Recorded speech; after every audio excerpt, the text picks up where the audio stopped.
അപ്പോൾ ഒരു 93 വയസ്സ് പ്രായമുള്ള ഒരു അപ്പാപ്പനെ കുമ്പസാരിപ്പിക്കാൻ ചെല്ലും.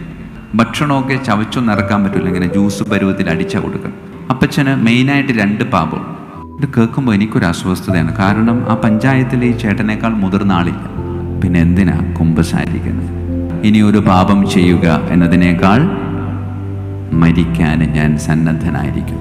ആ ഒരു തെറ്റ് ആദ്യമായിട്ട് ചെയ്യുമ്പോൾ അന്നത്തെ ദിവസം നമുക്ക് വളരെ ബുദ്ധിമുട്ടായിരിക്കും. ചില പാപങ്ങൾ നിങ്ങളുടെ കുമ്പസാരത്തിൽ ആവർത്തിക്കപ്പെടുന്നുണ്ടെങ്കിൽ തമ്പുരാൻ നിങ്ങൾക്ക് നൽകിയിരിക്കുന്ന ഒരു അവസരമാണ് ഇതേ കുറവുകളുള്ള ഒരുപാട് പേരെ സമർപ്പിച്ച് പ്രാർത്ഥിക്കണം. പ്രിയമുള്ളവരെ, നിങ്ങൾ നല്ല കുമ്പസാരമാണോ നടത്തുന്നത് എന്ന് എനിക്കറിയത്തില്ല. പക്ഷേ ചില ദിവസങ്ങളിൽ ഇങ്ങനെ കുമ്പസാരക്കൂട്ടിലിരിക്കുമ്പോൾ ചിലപ്പോൾ സങ്കടം വരും. ഇനി ഈ മാസാദ്യ വെള്ളിയാഴ്ചകളിൽ എൻ്റെ പള്ളിയിൽ കുർബാനയ്ക്ക് കൊടുക്കാൻ പോകുന്നൊരു ശീലം.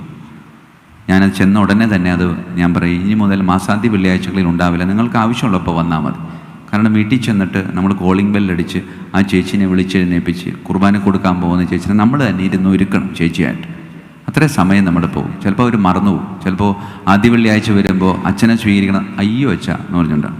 കാരണം അവർ മറന്നുപോയിട്ട്. അതുകൊണ്ട് ഞാൻ ഏത് സമയത്ത് വേണമെങ്കിലും നിങ്ങൾ എന്നെ വിളിച്ചാൽ മതി. അപ്പോൾ ഒരു 93 വയസ്സ് പ്രായമുള്ള ഒരു അപ്പാപ്പനെ കുമ്പസാരിപ്പിക്കാൻ ചെല്ലും. വളരെ ആരോഗ്യം തീരെ ഇങ്ങനെ ക്ഷയിച്ചുകൊണ്ടിരിക്കണം. അവിടെയൊക്കെ കുറേശ്ശെ നടക്കും. ഭക്ഷണമൊക്കെ ചവച്ചൊന്നും ഇറക്കാൻ പറ്റില്ല, ഇങ്ങനെ ജ്യൂസ് പരുവത്തിൽ അടിച്ചാൽ കൊടുക്കും.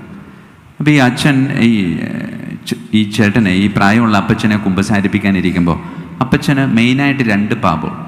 1, മുതിർന്നവരെ ബഹുമാനിച്ചിട്ടില്ല. 2, ഭക്ഷണം കട്ടെടുത്ത് കഴിച്ചിട്ടുണ്ട്. ഇത് കേൾക്കുമ്പോൾ എനിക്കൊരു അസ്വസ്ഥതയാണ്. കാരണം ആ പഞ്ചായത്തിലെ ഈ ചേട്ടനേക്കാൾ മുതിർന്ന ആളില്ല. പിന്നെ ഇത് എവിടെ നിന്ന് ഈ ബഹുമാനിക്കാതിരിക്കാൻ വേണ്ടിയിട്ട് അപ്പുറത്തെ പഞ്ചായത്തിൽ നിന്ന് വിളിച്ചുകൊണ്ട് പോകണമെന്ന് വിചാരിക്കും. മരുമോള് കഷ്ടപ്പെട്ട് മിക്സിയിലടിച്ച് ഈ ചോറ് ജ്യൂസ് പരുവത്തിൽ വാരി കൊടുത്തിട്ട് തിന്നാൻ പറ്റാത്ത ഈ അപ്പൻ ഇതെവിടെ നിന്ന് ഈ ഭക്ഷണം കട്ടെടുത്ത് തിന്നണമെന്ന് ഞാനിങ്ങനെ ആലോചിക്കും. ഒരു ദിവസം സൗകര്യപ്രദമായ രീതിയിൽ ഈ അപ്പാപ്പൻ്റെ അടുത്ത് പോയി വർത്താനമൊക്കെ പറഞ്ഞിരുന്ന്. അപ്പോൾ ഞാനിങ്ങനെ കുമ്പസാരിക്കണമെന്ന് ചോദിച്ചു. വേണം, കുമ്പസാരിക്കണോ വെച്ചാണ്. പക്ഷെ ഞാനന്ന് ഒരുങ്ങിയിട്ടല്ല വന്നത്, ഞാൻ മനഃപൂർവ്വം തന്നെ അങ്ങനെ ചോദിച്ചാണ്. അപ്പോൾ പാപം പറയാൻ തുടങ്ങിയപ്പോൾ ഞാൻ ഈ അപ്പാപ്പനോട് ചോദിച്ചു, അപ്പാപ്പ ഈ പാപം ഇത് മുതിർന്ന വേറെ ആരാണുള്ളതെന്ന് ചോദിച്ചു. ഇല്ല ചാ, 9ാം വയസ്സിലാണ് ഞാൻ എൻ്റെ ആദ്യ കുർബാന സ്വീകരിക്കണം. അന്ന് സിസ്റ്റർ പഠിപ്പിച്ച പാപം അതേ ഒരു കണക്കിന് എല്ലാ കുമ്പസാരത്തിനും ഞാനിങ്ങനെ പറയും. പ്രിയമുള്ളവരെ, നിങ്ങളൊന്ന് പരിശോധിക്കുന്നത് നല്ലതാണ്. നമ്മുടെ കുമ്പസാരം എങ്ങനെയാണ്? പലപ്പോഴും അച്ഛൻ ഇരിക്കുന്നത് കൊണ്ട് കുമ്പസാരിക്കുന്നതാണോ, അല്ലെങ്കിൽ കുമ്പസാരിക്കാൻ വേണ്ടി കുമ്പസാരിക്കുന്നതാണോ? യഥാർത്ഥത്തിലുള്ളൊരു കുമ്പസാരം എൻ്റെ ജീവിതത്തിൽ നടക്കുന്നുണ്ട്. യഥാർത്ഥത്തിലുള്ളൊരു കുമ്പസാരം നടക്കുന്നില്ലെങ്കിൽ എനിക്ക് കുർബാന ഉൾക്കൊള്ളാൻ പറ്റുന്നില്ല. കുമ്പസാരക്കൂട്ടിലെ ക്രിസ്തുവിനെ പ്രണയിക്കാതെ ദിവ്യകാരുണ്യത്തിലെ ഈശോയെ ഒന്ന് നോക്കാൻ പോലും നമുക്ക് പറ്റത്തില്ലെന്നാണ് പറയുന്നത്. ഇവിടെ ഇരിക്കുന്ന നമ്മളൊക്കെ ആവർത്തിച്ച് പാപങ്ങൾ കുമ്പസാരത്തിൽ പറയുന്നവരാണ്. അതേ പാപം തന്നെ വീണ്ടും ആവർത്തിക്കപ്പെടുമ്പോൾ ഉള്ളിലൊരു സങ്കടം ഉണ്ടാകും. പിന്നെ എന്തിനാ കുമ്പസാരിക്കുന്നത്? പ്രിയമുള്ളവരെ, ഒരു കാര്യം നിങ്ങൾ ഉള്ളിൽ ചിന്തിക്കണം. കുമ്പസാരം കഴിഞ്ഞ് നമ്മളൊരു പ്രാർത്ഥന നടത്തും, മനസ്താപ പ്രകരണം. അതിലൊരു കാര്യം പറയുന്നുണ്ട്, ഇനി ഒരു പാപം ചെയ്യുക എന്നതിനേക്കാൾ മരിക്കാൻ ഞാൻ സന്നദ്ധനായിരിക്കും. അല്ലേ? ഇവിടെ നിൽക്കുന്ന ഞാൻ ഉൾപ്പെടെ നിങ്ങൾ മരിച്ചതാ. പക്ഷെ എന്നിട്ടും നമ്മൾ വീണ്ടും കുമ്പസാരിക്കാൻ വരുമ്പോൾ ദൈവം നമ്മോട് പറയുന്നൊരു കാര്യമുണ്ട്. നീ കുമ്പസാരത്തിൽ വിശ്വസിക്കുന്നുണ്ടെങ്കിൽ നിന്റെ കുമ്പസാരത്തിലൂടെ നിന്റെ പാപങ്ങൾ പൂർണ്ണമായും കഴുകിക്കളയപ്പെടുന്നു എന്ന് നിനക്ക് ബോധ്യമുണ്ടെങ്കിൽ പിന്നീട് നീ ജീവിക്കുന്നത് പുതിയതാ, പഴയതിനെപ്പറ്റി ചിന്തിക്കാനേ പാടില്ല എന്ന്. അതുകൊണ്ട് ആദ്യമായിട്ട് ഒരു തെറ്റ് ചെയ്യുമ്പോൾ നമുക്കൊരു സങ്കടം ഉണ്ടാവും. എൻ്റെ ജീവിതത്തിൽ ആദ്യമായിട്ടാണ് ഒരു തെറ്റ് ചെയ്യുന്നത്. ആ ഒരു തെറ്റ് ആദ്യമായിട്ട് ചെയ്യുമ്പോൾ അന്നത്തെ ദിവസം നമുക്ക് വളരെ ബുദ്ധിമുട്ടായിരിക്കും. കുമ്പസാരം, അതിൻ്റെ പവിത്രത നാം ശരിക്കും വിശ്വസിക്കുന്നുണ്ടെങ്കിൽ കുമ്പസാരത്തിന് ശേഷം ചെയ്യുന്ന പാപം അതേപോലെ നമ്മുടെ മനസ്സിനെ ഇങ്ങനെ വേദനിപ്പിക്കും. അങ്ങനെ വേദനിപ്പിക്കണം എന്നാണ് പറയുന്നത്. ആവർത്തിക്കപ്പെടുന്ന പാപങ്ങളുണ്ട്. ചിലപ്പോൾ ദേഷ്യം, അതെല്ലാം കുമ്പസാരത്തിൽ നമ്മളിങ്ങനെ പറയാം. അപ്പോൾ നമുക്ക് തന്നെ നാണം വരുമല്ലേ?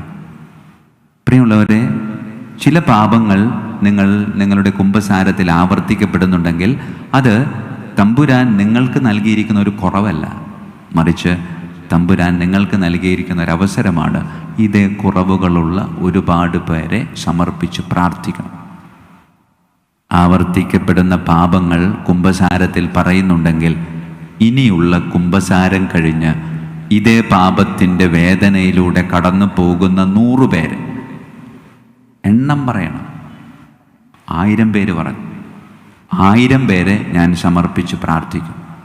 അപ്പോൾ ഒരുത്തന് ഇഷ്ടപ്പെടാതിരിക്കും. ആർക്ക്? ഈ ഗീവർഗീസുണ്യാൽ കുത്തിപ്പിടിച്ച് നിൽക്കുന്ന പാമ്പിന് അത് അസ്വസ്ഥതയുണ്ടാക്കും.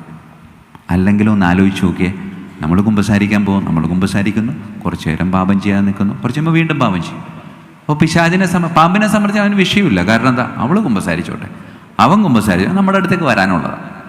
അപ്പോൾ കുറച്ച് ദിവസം കൂടി വന്നു, 2-3 ദിവസം പാപം കുഴപ്പമൊന്നുമില്ല. എവിടെ 2-3 ദിവസം, 2-3 മണിക്കൂർ പോലും നമുക്ക് പറ്റുന്നില്ല. പക്ഷേ ആ വ്യക്തി വേറൊരു തീരുമാനം എടുക്കുക. എന്താണ്? എൻ്റെ ജീവിതത്തിലെ ഈ പാപം ഇതേപോലെ തന്നെ വേദനിക്കുന്ന ഞാനൊരു 1000 പേരെ എടുക്കുക, എണ്ണം പറഞ്ഞെടുക്കുക, 1000 പേരെ സമർപ്പിക്കാൻ. ഒരു 1000 പ്രാവശ്യം നമ്മളിങ്ങനെ ആവർത്തിച്ച് ഈശോയെ എന്ന് 1000 പ്രാവശ്യം വെറുതെ പറയാന്ന് പറയുമ്പോൾ, ശ്വാസം പറയുമ്പോൾ അല്ലെങ്കിൽ എടുക്കുമ്പോൾ അത് പറയാൻ എളുപ്പമാണ്. ഉള്ളിലേക്ക് വലിക്കുമ്പോൾ എന്നും പറയാ, പുറത്തേക്ക് വിടുമ്പോൾ ഈശോ. അങ്ങനെ ആവർത്തിച്ച് 1000 പ്രാവശ്യം ശ്വാസം വിടുമ്പോൾ ഞാൻ 1000 പേർക്ക് വേണ്ടി പ്രാർത്ഥിക്കുക.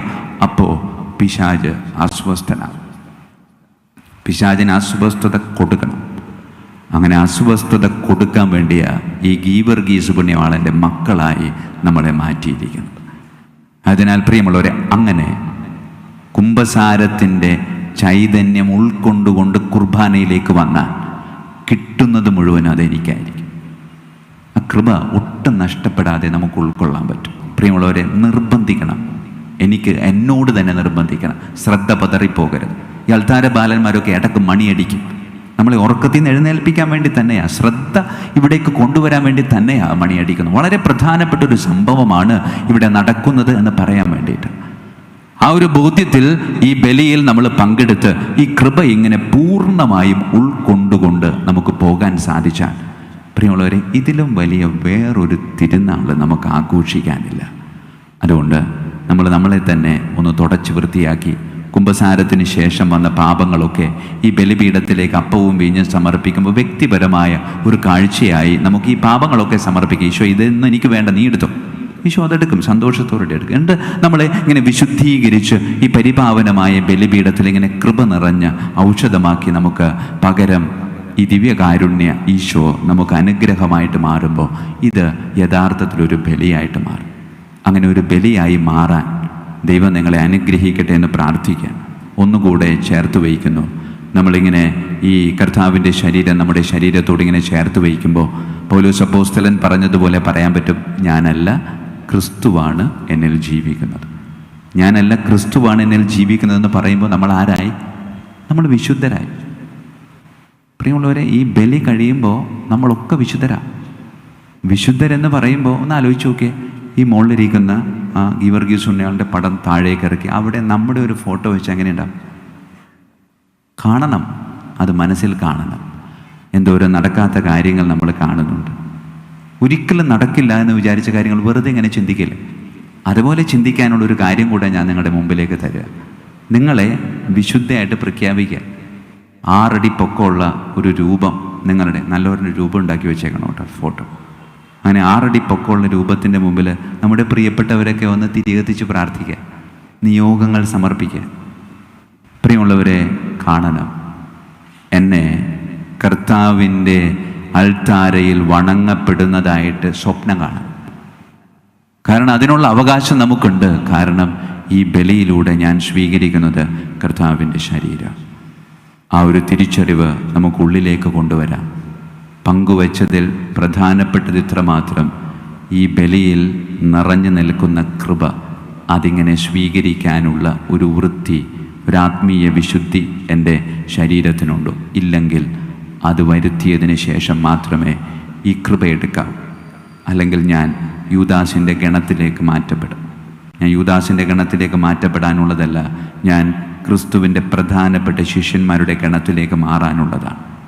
ഈ രക്തസാക്ഷിയായ വിശുദ്ധ ഗീവർഗീസ് നമ്മോട് പറയുന്നതും അതുതന്നെയാണ്. അവൻ ജീവിതത്തിലെ സഹനങ്ങളെ കർത്താവിൻ്റെ സ്നേഹമായി കണ്ടു. അപ്പോൾ അവൻ വിശുദ്ധനായി. നമ്മളൊക്കെ ജീവിതത്തിലെ സഹനങ്ങളെ വെറും വേദനയായി കാണും. അപ്പോൾ നമ്മൾ രോഗിയായിട്ട് മാറും. ആ രോഗിയിൽ നിന്ന് വിശുദ്ധിയിലേക്ക് അധികം ദൂരമില്ല. മനോഭാവത്തിൻ്റെ മാറ്റം അത് സ്വന്തമാക്കി വിശുദ്ധ പദവി ആസ്വദിക്കാൻ ദൈവം നമ്മെ അനുഗ്രഹിക്കട്ടെ.